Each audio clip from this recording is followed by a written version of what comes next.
咱们现在往回走啊，开启 XD， 前面这个路口还是挺有代表性的，3个车道都是右转车道。这3个车道呢，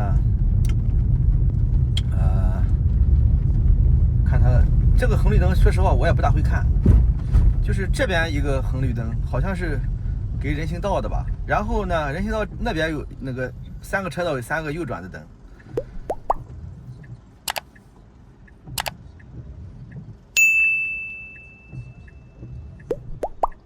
反正这种情况，这边是红绿灯的话，肯定你不走就对了。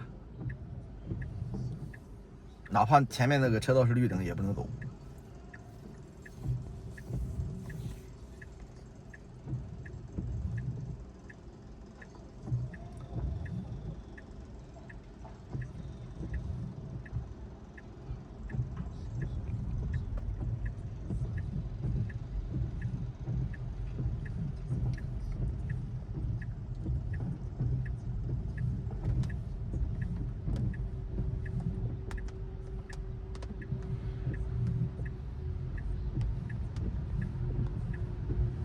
如果在最左侧车道的话，啊，他那边也有那个啥，有灯指示的，他让这2个车道走，然后那边的车道会有车过来，所以说不算会车，这个他走自己的车道就行，人家走的是自己的车道也是。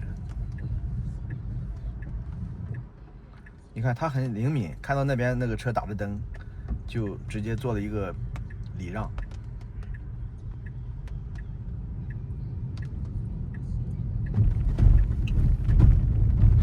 这些我觉得都可以，这些路上的行人礼让啊，我觉得做的都不错。就是什么路啊？有一种路是那种比较窄的路，单行道，两边有车停着，这种路如果有个人，啊，他这个直接就那个人走还好一点，那个人如果突然站住了，你看这个，你看他往这人吓的，我踩电门啊。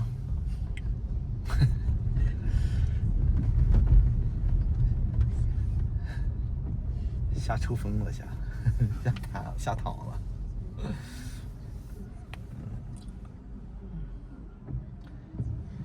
所以说你这些情况，你下一版希望它解决吧。当然，首要先解决这个那个交规问题。你完全解决不可能，那至少，哎，他这个什么意思呀？他为什么刚开始没走，突然又走？是他看到这个红绿灯是识别出来了，刚开始没识别出来，还是怎么样？我还在找，那是不是就停车那个地方有个红绿灯啊？我在找那个地方。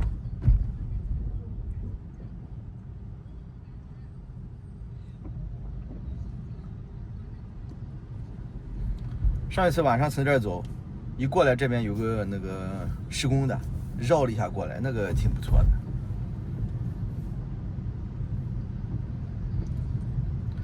哎，我觉得特斯拉它怎么样？它对这个那个安全做的，就是这个阈值调的特别低，就是对行人这一个，毕竟是第一版，害怕出事。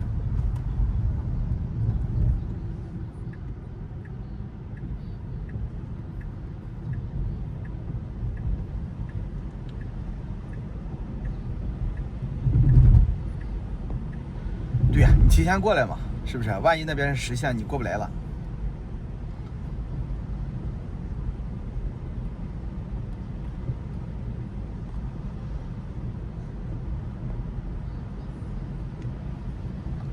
好像现在他的策略呀，我就没给你考虑那边有实线不能过，他不考虑这个。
你看他现在又选择这个车少的车道。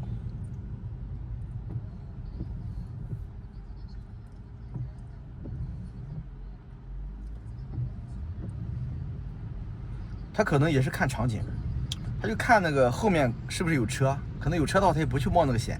如果后面都没车，离得老远了，他可能也会做这个选择。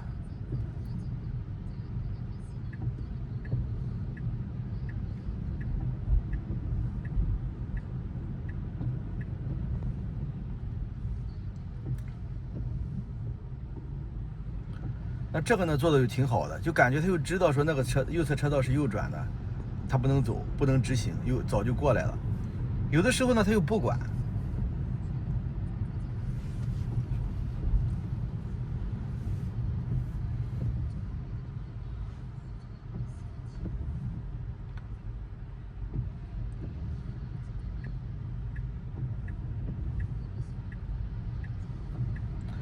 就不用变道啊，你变道干啥？一会儿右转了，哎，他也取消了，你看，就是哎想了一下要变道，突然想想不用变道了。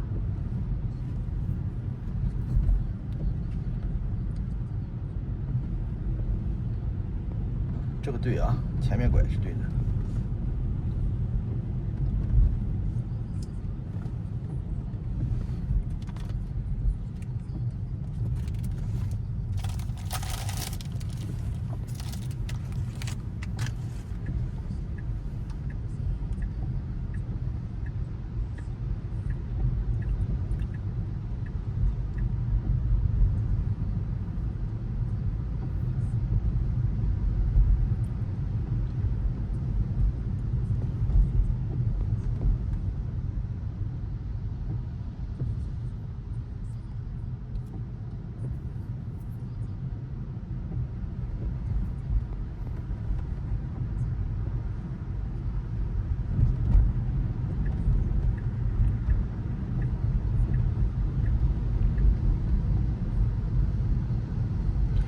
这就是最真实的那个 FSD 在呈现的表现。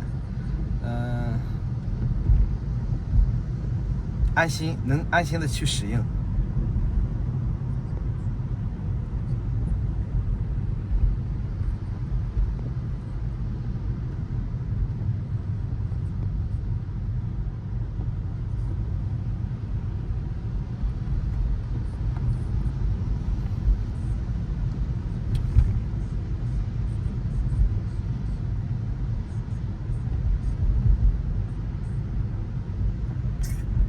你让我就得往右变道了呀。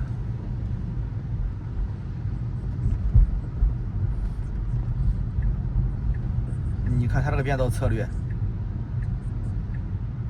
太靠这个地方了，压着这个导流线的角过来了。你这不直接是夹台爱响？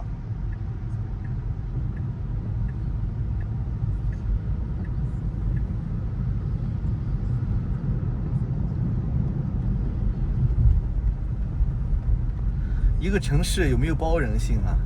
这个交规上你看也能看出来，就是你稍微压一点实线就扣你分啊，罚你款呀，这就是没有包容性，感觉就瞅着你那点钱了。我跟你说，重庆这方面基本上没有做那么严格。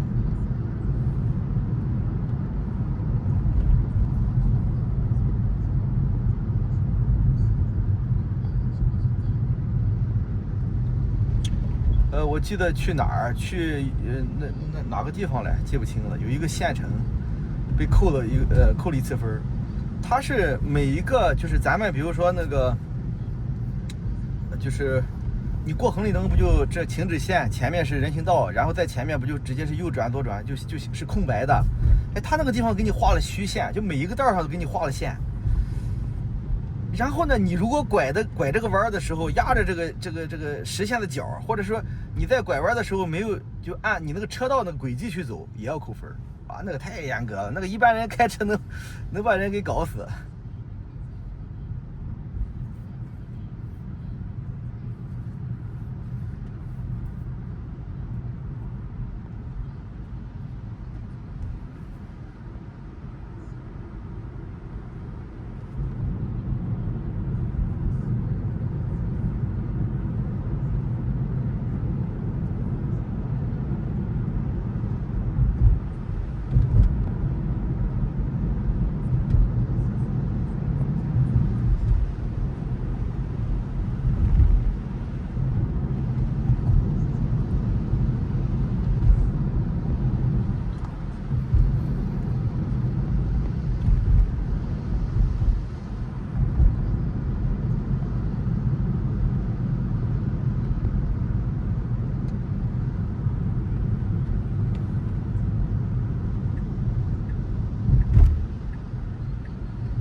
上面是个环岛吗？不是环岛，不是环岛，左转的。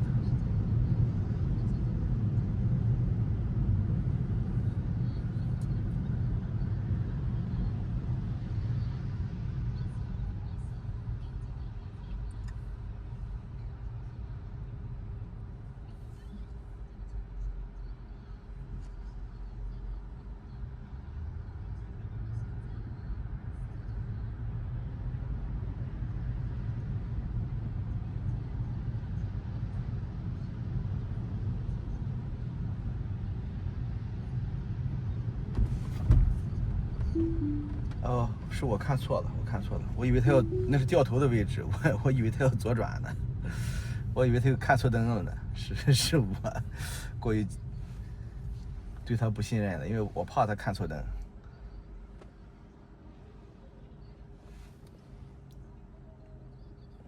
现在看的好像是对的，他在看这个，他应该是他看的灯，他会把它变成蓝色，因为那边是两个灯啊，一个是那边直行的，然后一个是左转的，他是把这个左转的变成蓝色，另外那个没变，就没怎么管它。这个应该是能识别正确。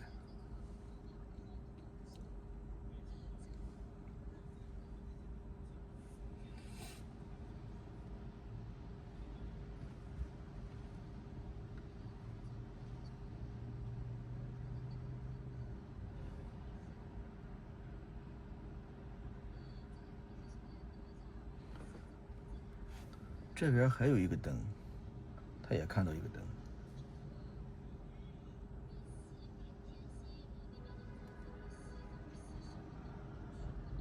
可以。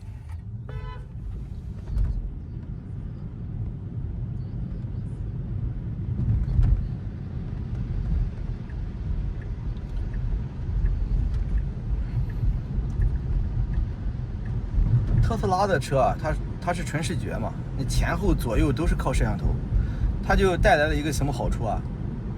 你只要前面它能做得好，侧面后面它都能做得好，包括后面来个摩托车它都会避让。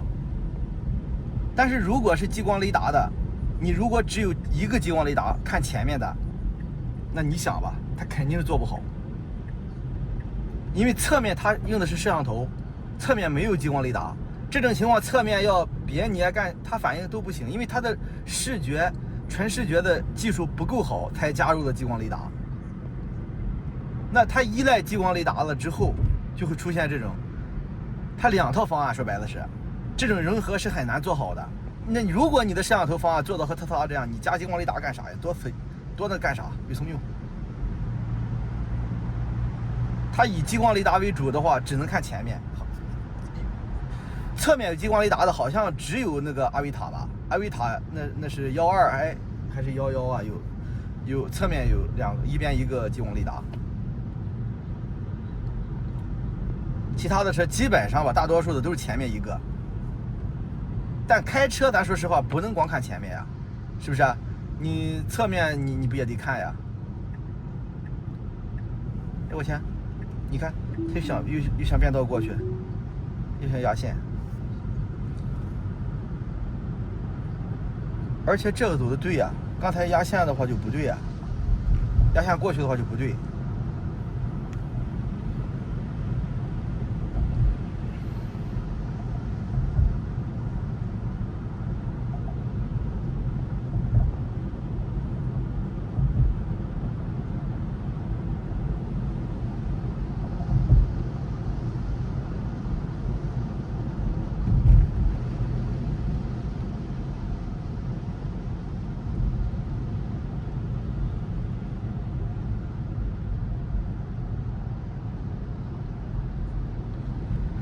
特斯拉就是从那个，如果你在最右侧车道走，右侧是墙啊或者那个啥，有摩托车从你后边过来的话，它会这样绕一下，给那个摩托车一个空间。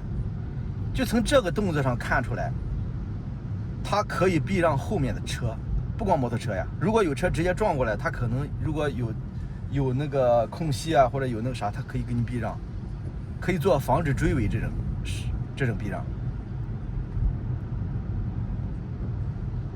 所以说你要纯视觉，就全部周围四周都是纯视觉。你要是激光雷达，四周全是激光雷达，是吧？你才能做到一致性。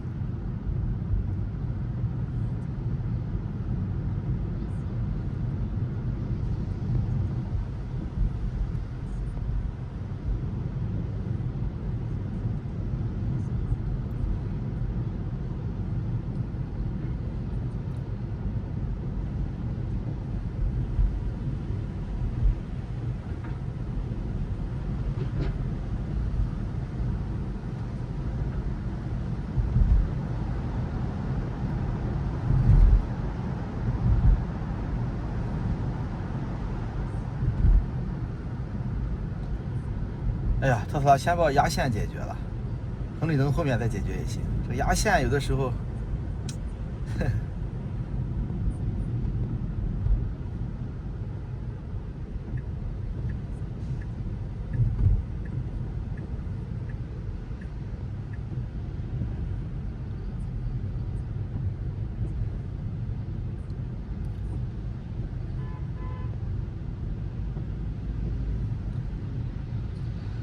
咱说实话，就是你们那个有其他支架的，哎呀，都可以说一下嘛，发表一下意见。你们日常是不是全部去开这个支架，包括堵车，包括啥的？你别说那98%，多少，别那么算。那2%是啥？是堵车的时候吗？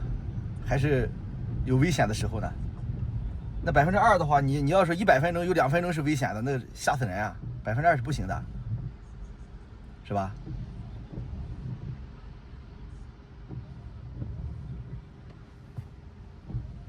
如果说哎只是直路好走的路开启，那也不行，那就和特斯拉的 AP 什么区别呀？AP 之前在市区也是啊，直路一开启，到了路口我自己开，那不是自动驾驶了，是吧？特斯拉这个现在也有很多问题，但是基本上常去的地方一键就到了，按一下就到了。没有什么大问题，至少安全没问题。再就是走错路，这个是有的时候会有。我经常走的地方，他也会走错路。今天我走，明明这个地图不管地图还是怎么样，都很好的一个掉头就行了，哎，走错了他。头一次，我天天走的路，天天送孩子上学的路，他每次都可以，就那一次他今天走错了。所以说我那个。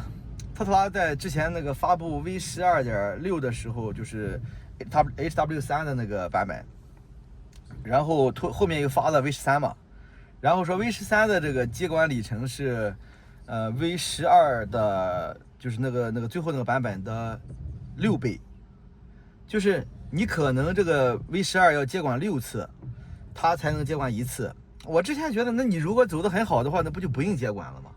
你走得不好的话，那不是经常接管吗？但现在我就明白了，它这个东西啊，它不一定的，不是说你这条路天天走，它有可能也会你走错，但是这个概率多大呢？你可能走了10次，可能有1次错，或者说更高的一个数据，它是这么一个东西。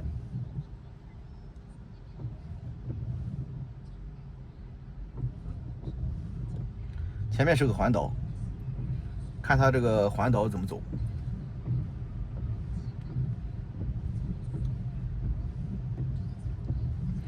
哎，我好像还没有拍过环岛的，是吧？环岛不多，主要是咱也不经常走，看他这个环岛走的怎么样。这种没有走过，就是走的不多的，一定要就是多注意一下，他万一不好处理不好啊，别发生危险。毕竟还是监督版。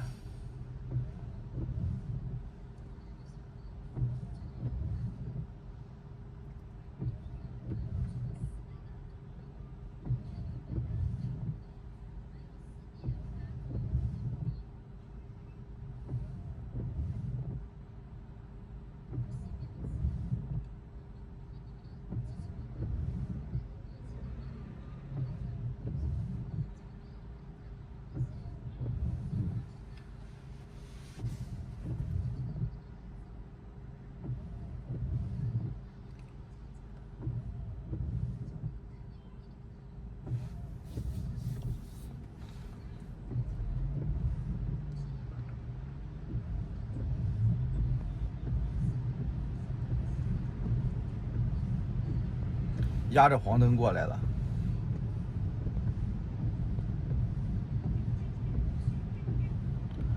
咱们是，有个摩托车做了个避让，咱们是 G1、G2、G3出口出去。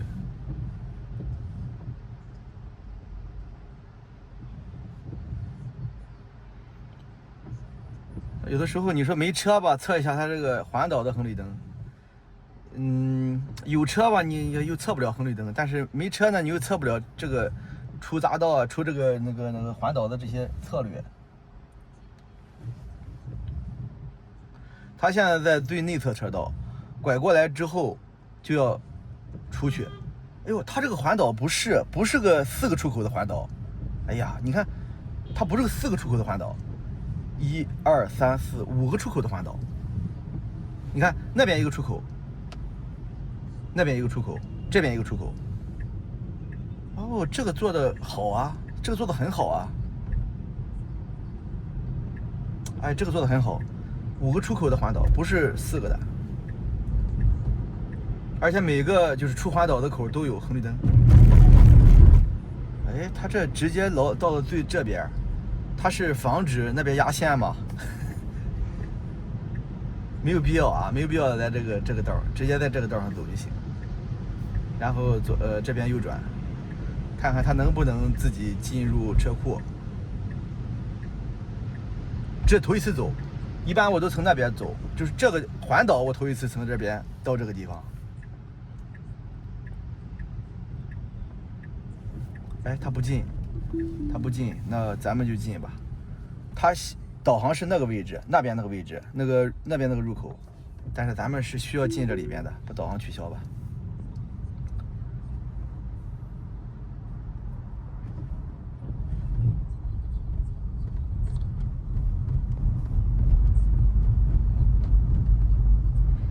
好，谢谢大家啊，拍到这儿。